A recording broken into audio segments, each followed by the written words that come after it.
Hey everyone, Talking Dave over here, the dorky talking black guy who's just trying to get by.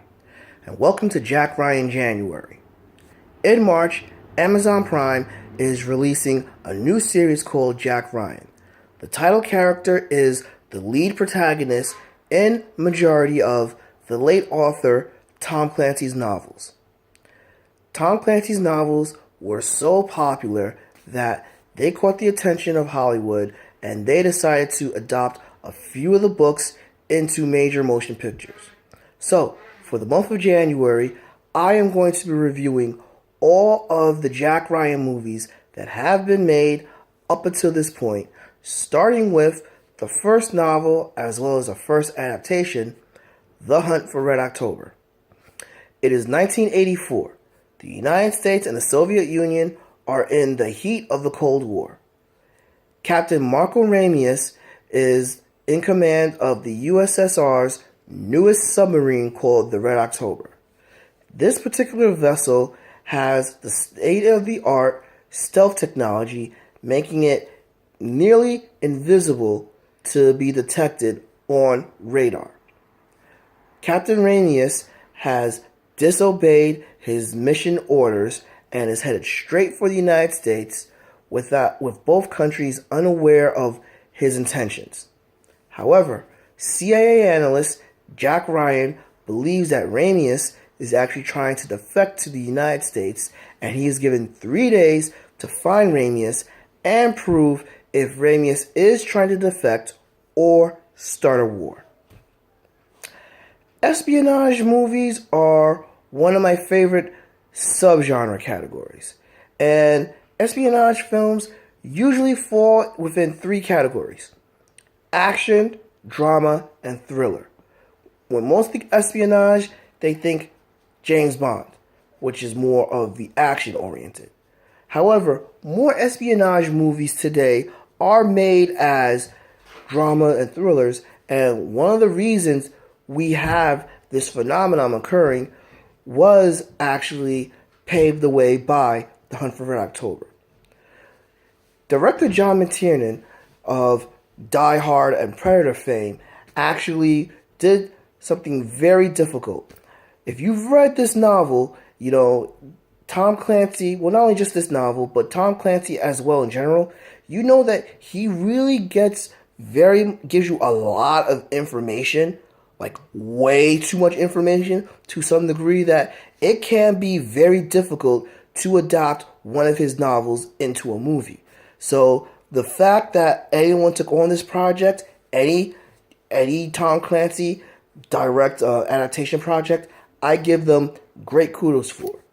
I give special kudos for this team because what they did was they actually zeroed in on a lot of the more important themes and actually basically, made an espionage film that was pretty much different for the time. What made it so different? Well, like I said earlier, when people thought about espionage movies, they thought about James Bond. Someone who's a spy, who gets into a lot of danger, fights his way out of things, has fantastical gadgets.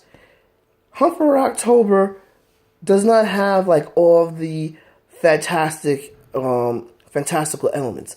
Hunt for October is very grounded in reality. It is actually one of the more realistic views of espionage and intelligence in the 1980s. And to top it off, despite having top billing, Sean Connery's character, Captain Marco Ramius, is not the lead character in this movie. The lead character in this movie is actually Jack Ryan, whom is portrayed by Alec Baldwin. Which I gotta say, Alec Baldwin's performance is really, really underrated here. A lot of people, when I talk about this movie, they normally talk about Sean Connery's performance, or they talk about Scott Glenn's performance, or James Earl Jones' performance. But Alec Baldwin actually gave us a very interesting leading character. He is not the rough, tough guy. He is the thinker. he is the one that deduces if Ramses is actually basically defecting or not. And to top it off, basically, Ryan is alone in this thought. So he actually is forced in a situation that basically, he doesn't want to really take part in, because as he repeats throughout the movie, he is in the CIA, but he is not a CIA operative. He is a CIA analyst. So he is not trained to go on covert missions and everything, which makes it very interesting and actually makes you connect with him more, because you actually really feel for Jack Ryan in this.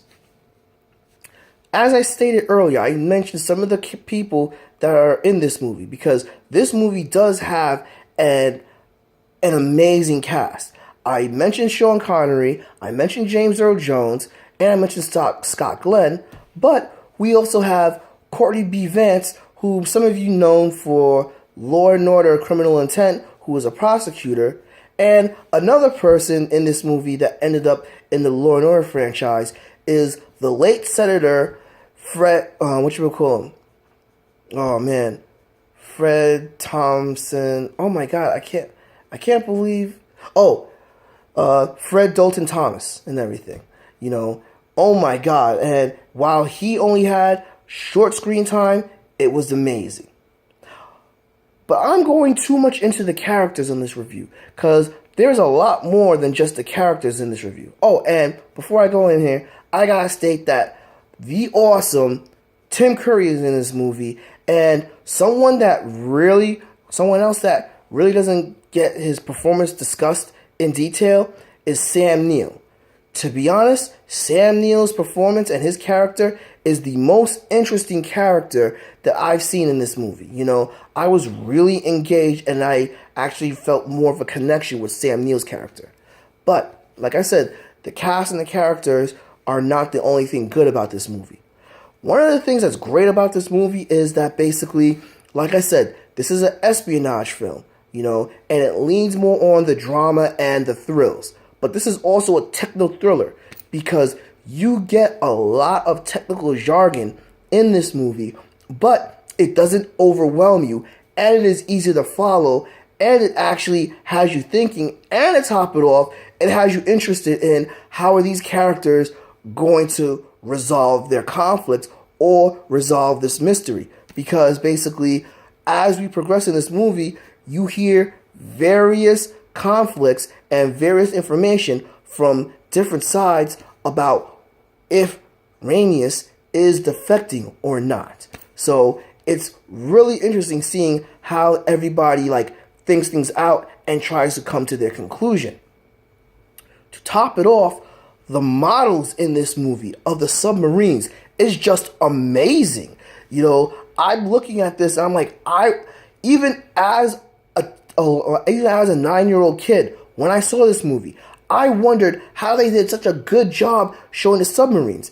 And to top it off, not only the submarine models are great, the set pieces are amazing. You really get the cramped feel of being in a submarine. My dad was in the Navy, and while I was really, really young at that time, I do remember going into a submarine, and basically I remember there was hardly any place for me to run around and everything. So they really got the feel of the claustrophobia and the crampedness of the submarine. And to top it off, the cinematography and the lighting is just amazing in this movie, And another caveat is the score. The score to this movie is so beautiful, Now, me being the chest-pounding American I am, I could tell when something, Russian feel and everything. Well, musically Russian and everything. And I try not to it's a Russian theme and everything. Not try to listen to it too much. But you got to give the composer props, because the score in this movie is remarkable. Now, I'm saying all this great stuff about this movie. It sounds like there isn't a flaw. Yes, there is. And that comes with the special effects. While I told you that the submarine models were great. There was some digital imagery that was incorporated that hasn't translated very well over time, and there are some blue screen effects that really, really is like, oh, okay, you can tell that's a blue screen right there, and that could be a minor gripe, but it does make it very jarring, but despite that issue, we have one of the best casts in a movie, excellent performances, great set pieces, great musical score, decent special effects, awesome suspense.